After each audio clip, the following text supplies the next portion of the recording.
Thank you also to every debater at this competition. Thank you for your hard work, dedication, and thank you above all for your kindness and generosity, which have made this tournament such a joy to participate in. Yes, but who are you sitting watching right now? The people who have risen to the top of that tournament. So even if that is true, that you understand that these people are in the minority, you are constantly focused on what does it feel like to stand up on that stage and give that speech, not focused on your own enjoyment of the competition which you yourself have participated in. We are the 31st team breaking, and everyone in the room knows this, and they actually believe that this is possible next year, for example. But you wouldn't feel pride on their side of the house because I get the superiority thing, because actually no one acknowledges it, and I'm a social creature, therefore no one cares. And that perfectly, panel, illustrates the problem, is that 9 times out of 10, it is the best funded teams who have the most advantages that land in the final, who land with the championship. And every time that happens, they get more media attention, more sponsorships flock in, they are interviewed 10 times more than their smaller counterparts. It's exactly this structure that has created the rarity that Bulgaria is so proud of. We are very proud to propose on Scotland. I believe that people should use every legal tactic when they're doing something. They never explain why this is something bad. I believe that this is what makes sports interesting, when you can implement everything you could implement for you to win in this particular way. Otherwise, nobody will be watching sport, because to be some people doing things as a hobby, just running around and doing random things. Who wants to watch this? Nobody. Then in this sort of particular way, this is what makes sports interesting. This is what makes people enjoy sports. We believe that this is the reality of the things, right? We tell you that recognition and success and applause from your family and friends was actually more important, because those are the ones around you, those are the ones you care about, those are the ones you interact with more. At that point, I don't care if the rest of the world sees me, I only care about those around them. Let's move on to our case. We tell you why they're likely to decrease motivation under the rest of the house. Sophie's already dealt with their only response when they tell you, oh, there are different levels of athlete. The impact of this was pretty clear. One, you simply feel terrible on the inside, but second of all, you're either going to simply stop participating in that sport or activity, or you're going to try too much. They tell you you're unlikely to stop. That is fine. I'm fine with the second impact on burnout and trying too much. Opposition is the side in this debate that defends champions, that defends how people feel, that is able to carefully and analytically analyze how people perceive this narrative, how people are willing to interact with it. You should vote for a very easy opposition today.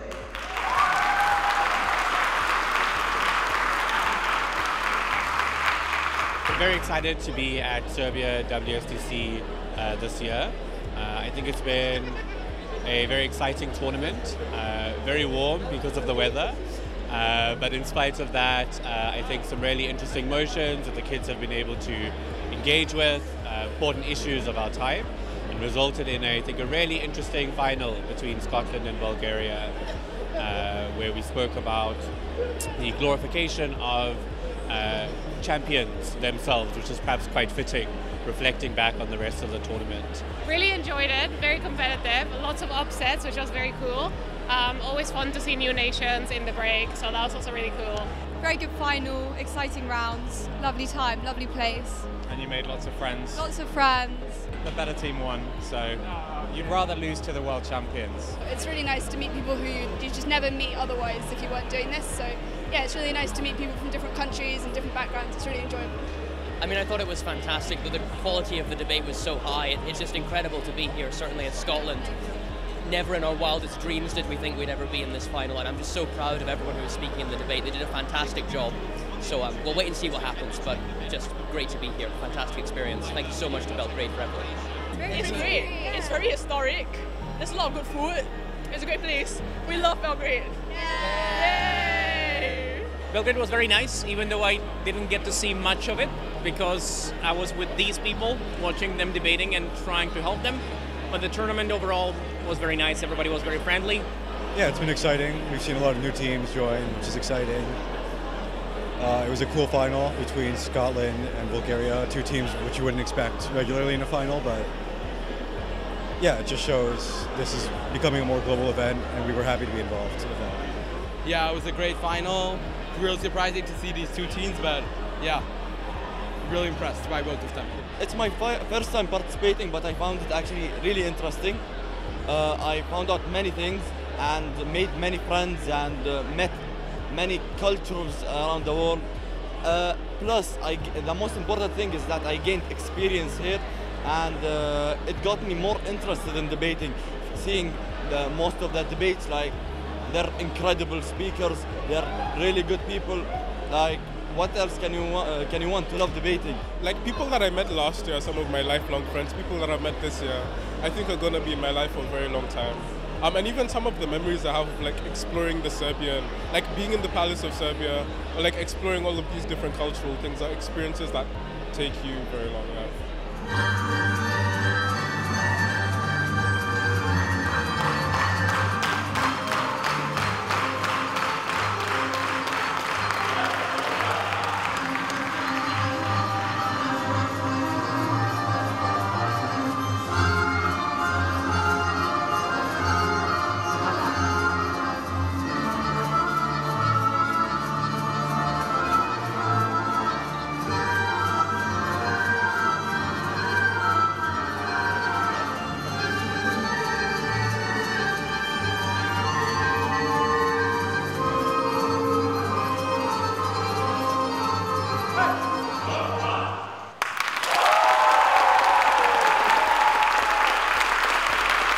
This building is a place where our president welcomes his guests, presidents of other countries, prime ministers of other countries, at the highest state level.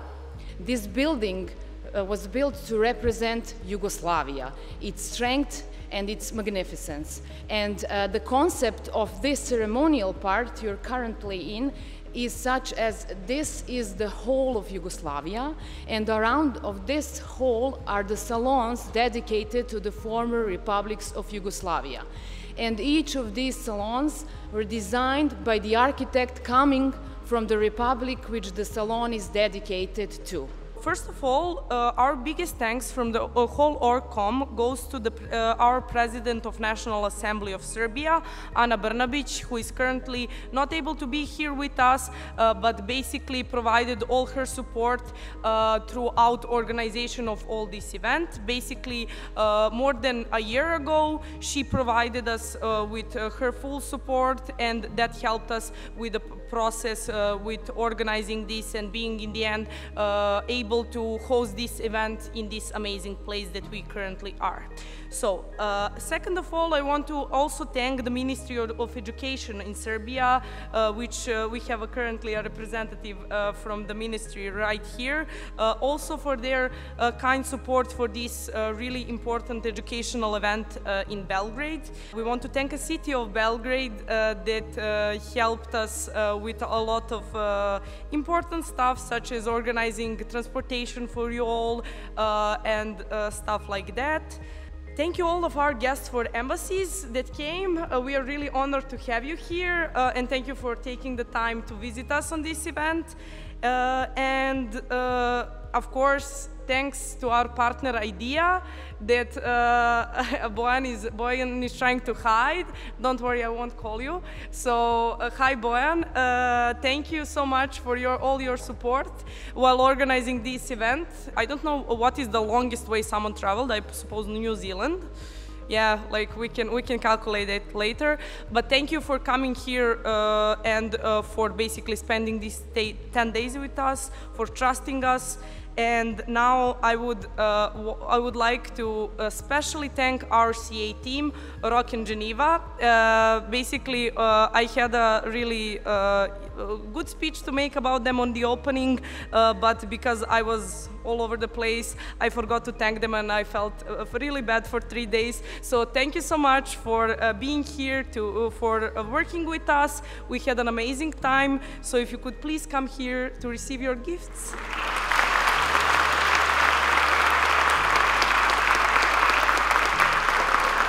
Now I would like to call our DCAs, which there are 7 of them. It's Joy, Jami, Chris, Marliena, Becky, Mubarat, and Sebastian.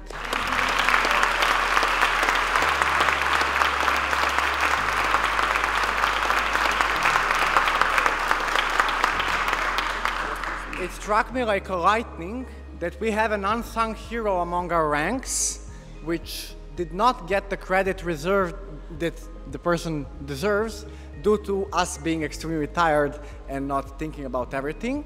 But when all stuff went into chaos mode, we had an honorable person that came and stepped forward and helped us with their wisdom and wit and their powers, which is none other than our friend for the tag team, Andrew Chen.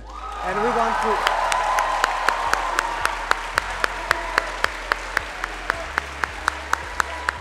I, as a matter of fact, am not just a person who comes up here and speaks. I'm also a volunteer on this tournament.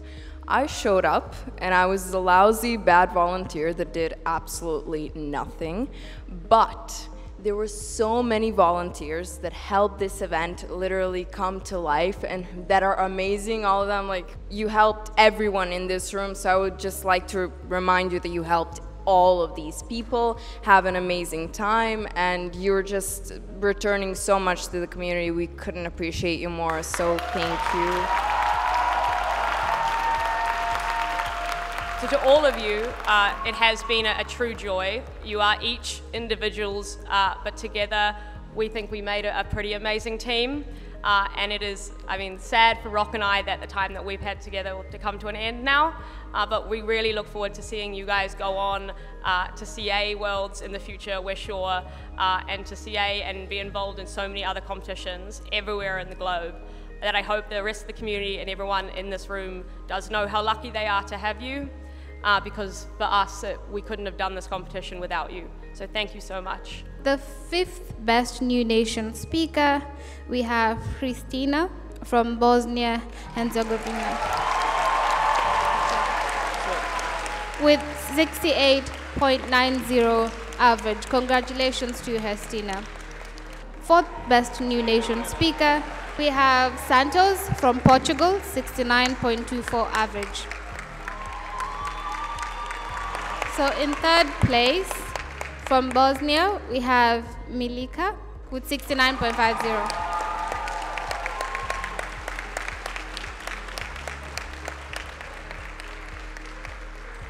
In 2nd place, from Portugal, we have Beatriz with 69.81.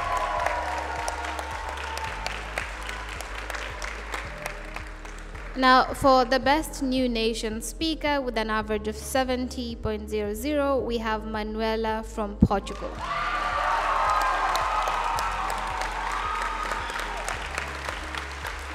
The next award are the top 10 EFL speakers.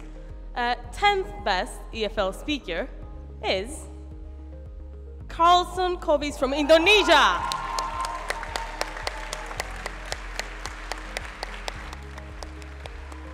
Our 9th best EFL speaker is Emilia from Poland. From Japan, Seiji Kanage.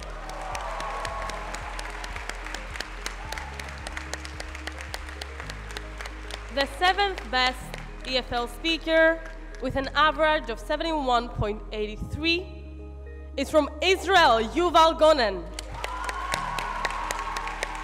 The 6th best EFL speaker with an average of 71.97 is from Team Croatia, Lena Skerkedic. The 5th best EFL speaker with an average of 72.03 is from Vietnam, Ha Phong Nguyen.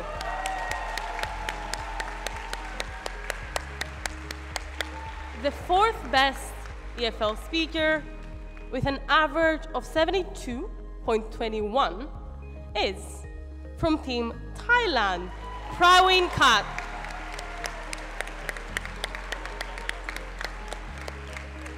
The 3rd best EFL speaker with an average of 72.33 is from Team China, Vincent Ying.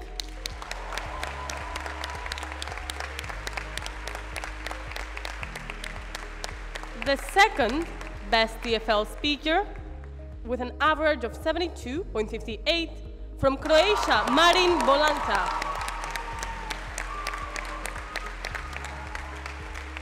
And last but not least, the best EFL speaker of the 2024 WSDC with an average of 73.81 is from Team China, Alicia Chen.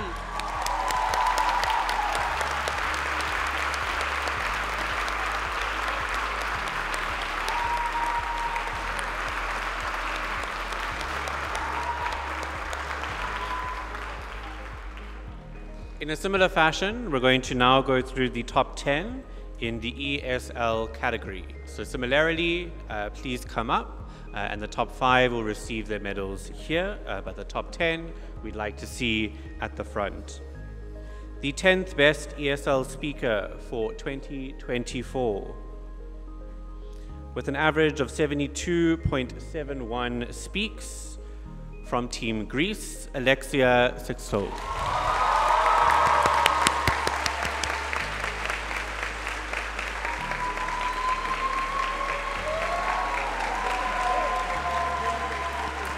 The 9th best ESL speaker with an average of 72.73 from South Africa, Lesego Serabatse.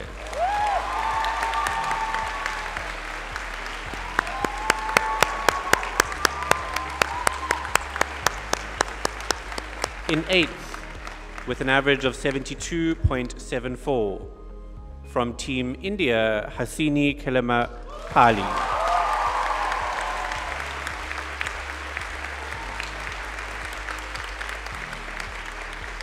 The 7th best ESL speaker with an average of 72.77 from Team Qatar, Amira Al-Ashid.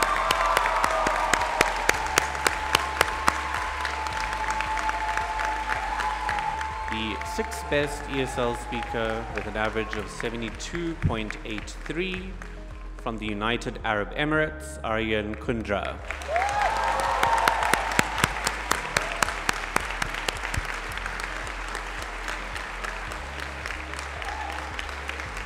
Now into the top 5.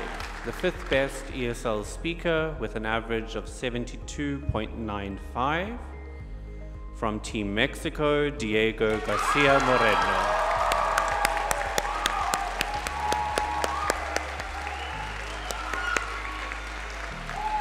The 4th best ESL speaker with an average of 73.10 from Team Sri Lanka, Titara Yakakoda.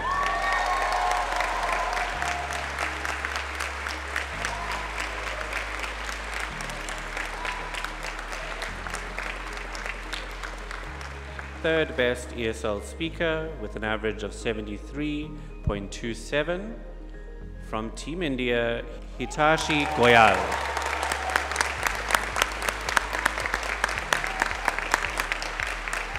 The second best ESL speaker with an average of 73.46 from Team China, Bo Jingzhao.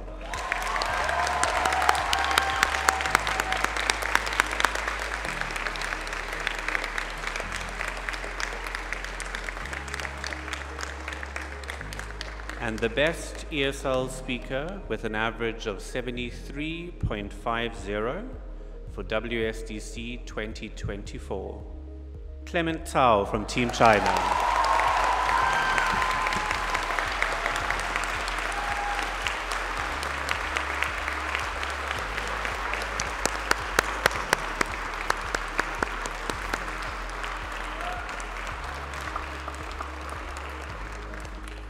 These are your top 10 speakers in the ESL category for WSDC 2024.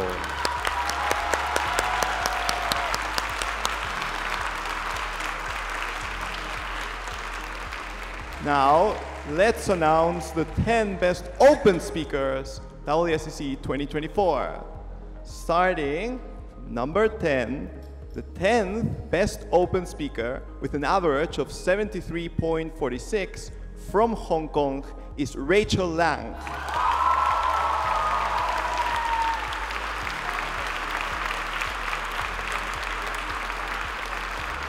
The 9th best open speaker with an average of 73.46 and standard deviation of 1.03 from Scotland is Sophie Hannigan.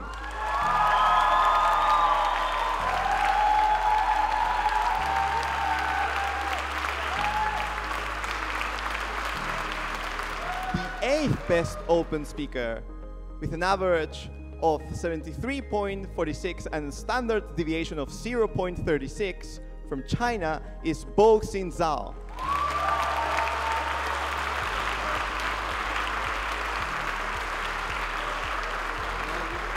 So the 7th best open speaker with an average of 73.48 from Hong Kong is Edgar Cheng.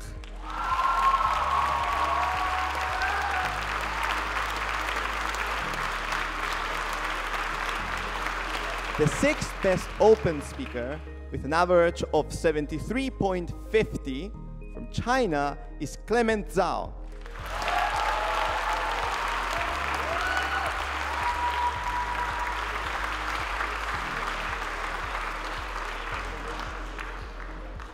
The 5th best open speaker with an average of 73.63 from the US is Alex Lee.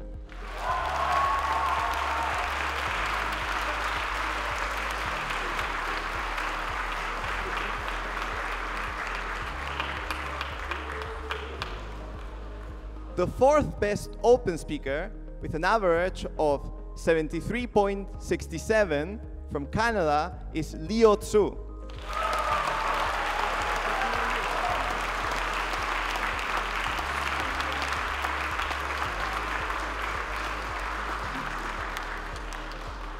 The 3rd best speaker with an average of 73.73 from Canada is Michelle Liu.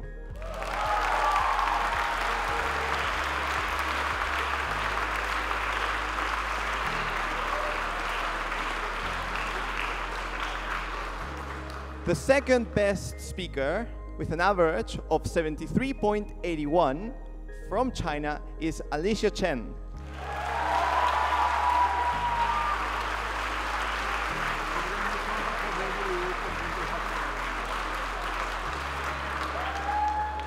And finally, the best open speaker of this edition of WSDC with an average of 74.12 from Canada is Jinju Wang.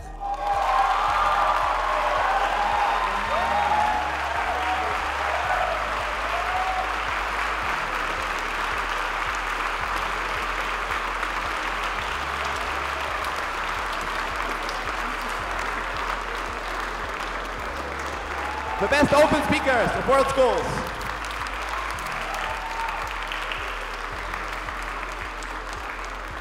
Now I'd like to congratulate each of the teams for making it to the break and the various out rounds.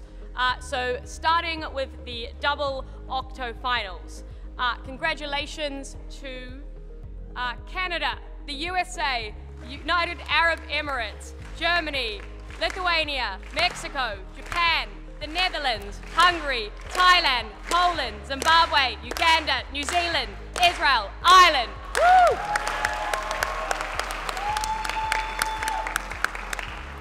And now the teams reaching the octofinals: India, China, Hong Kong, Australia, Pakistan, South Africa, Nepal, and Indonesia.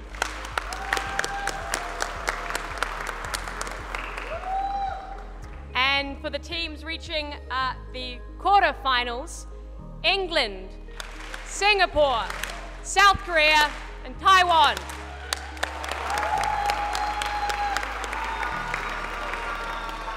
For the teams reaching the semifinals, firstly, for the first time in their history, Qatar.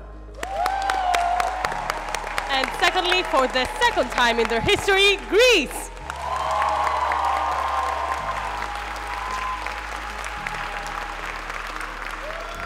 We will now announce the top new nation, top EFL team, and top ESL team, beginning with the top new nation.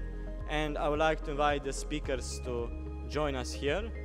The best new nation at WSDC 2024 is Bosnia and Herzegovina.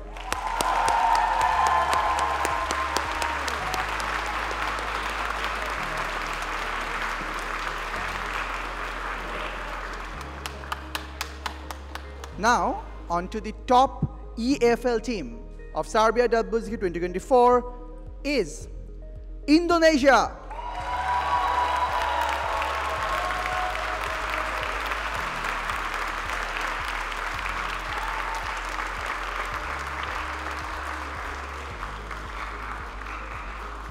And before we announce the top ESL team, we just want to make a special mention for whom this award is named after.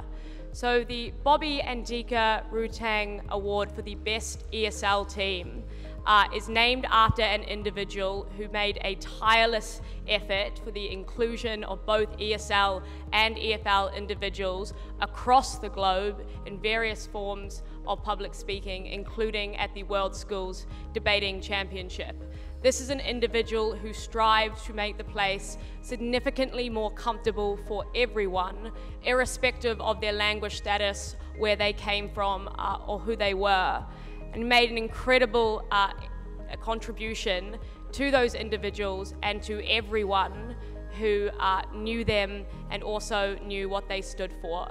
So this award is not only in their honor, but is in the honor of every individual who tirelessly strives to make, to reflect and show and honor their language status, irrespective of what that would be. So please join me in a special round of applause as a thank you to both Bobby and those individuals. And the winner of the Bobby and Dika Rutang Award, the top ESL team, okay, we all know this, for at least reaching the grand finals, Bulgaria.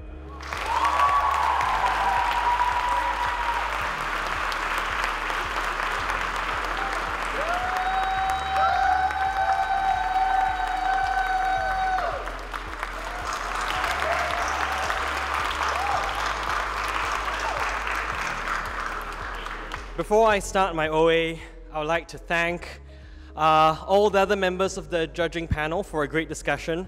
I'd also like to thank their parents and their coaches for giving them the experience and the CVs to have the honor of judging the World Championship final.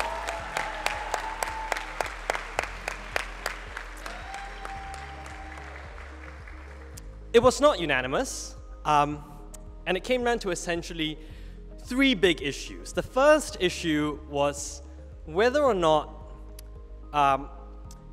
competitive pressures which result from glorification harm athletes, or at least appear to be athletes for the most part, who participate in competitive activities.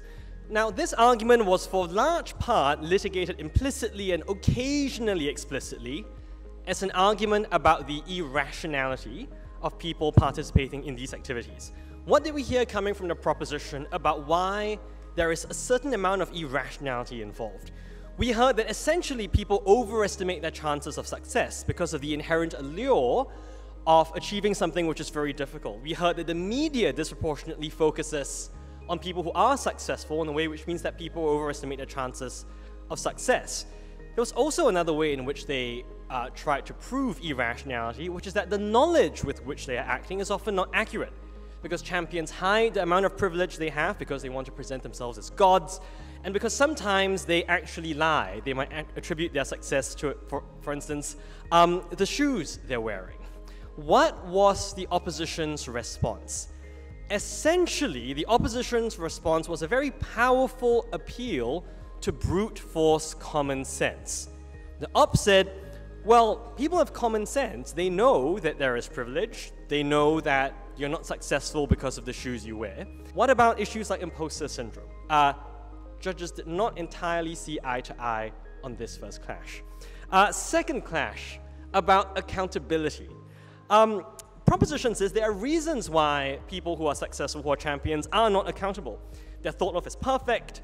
Any criticism is dismissed on the basis that people are just jealous, and to the extent the opposition talked about nationalism, they said that's another reason why these people are insulated from any criticism. The opposition says, well, those prongs are both not true. Firstly, you have an incentive not to be unaccountable because of your reputation. Having accumulated reputation, you don't want to lose it. Now, the prompt response to many of these mechanistic critiques, very vigorously, we all thought. They first say that there is a culture of fans adoring these individuals, which means that that kind of accountability never quite happens. There is no real cost to them. The second question is, to what extent do we buy what happens in the third proposition, where there is a sudden broadening of the debate from the implicit context of athletes to figures such as Nelson Mandela and Aung San Suu Kyi? And is that mechanization robust enough that we buy that in that context huge impacts arise? The judges were not unanimous on this point either. Third clash, therefore, on motivation. What we hear coming from the opposition is that, well, you aren't motivated to fight hard if that piece of metal means nothing to you. You aren't motivated to fight hard unless you really believe you want to achieve the greatness of which you might be truly capable deep down. The prop responds with vigorous mitigation. They say, but there's money to be got. You feel good from participating in the activity. Your family and friends will enjoy the fact that you are doing very well. So that seemed like fairly effective mitigation. Some open questions. Number one, how much of this point is actually mitigated? We buy there is mitigation, but how much, to what extent does this vanish the point coming from the opposition?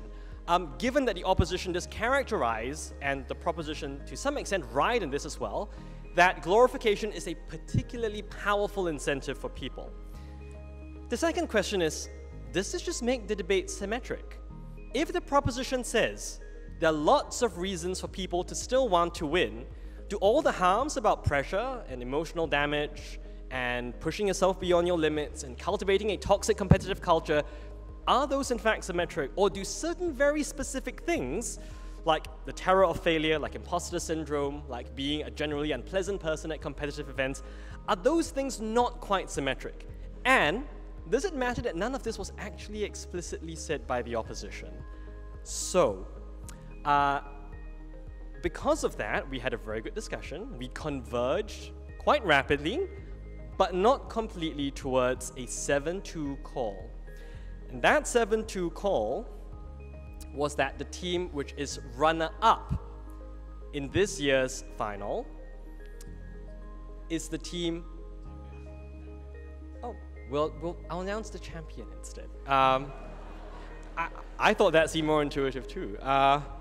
Well, the World Schools Debating Champion 2024 on a 7-2 split is the team in proposition. This year's WSDC 2024 champions, Team Scotland.